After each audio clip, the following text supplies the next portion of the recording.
Hey guys, my name is Rayon Hudson, and in this video I'm going to be showing you guys how to easily edit overexposed images. The way how I took this photo, I did not take it so well. I didn't take it properly. I should have moved my dad more into the light because as you guys can see, like, a part of his face is shaded, so yeah.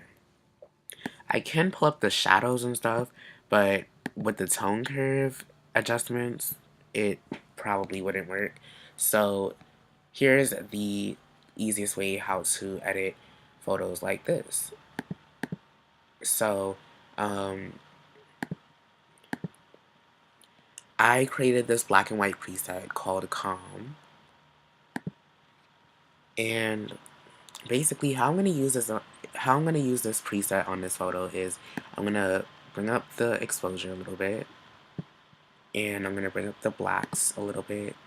Then I'm going to lower the contrast to make it look more vintage. If you are going for that vintage type of look, then lowering the contrast might help you get that effect. Also, guys, I'll have the free preset in the description below, so you guys can download it from there. There's a Dropbox link. You can just drop the shadows. You can pull down the shadows. Um, if you do want to put the blacks back in, you guys can put that in. Um, or maybe make it a little bit more contrasted with the blacks slider. So yeah, uh, this right here is pretty good. Before and after. There y'all go. So that's it.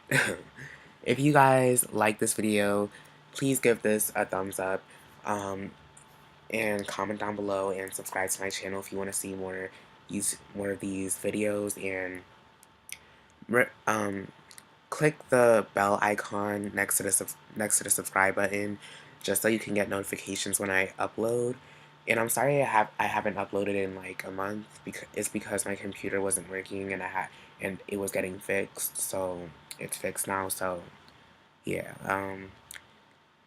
yeah. So thank you guys so much for watching this video. Um, and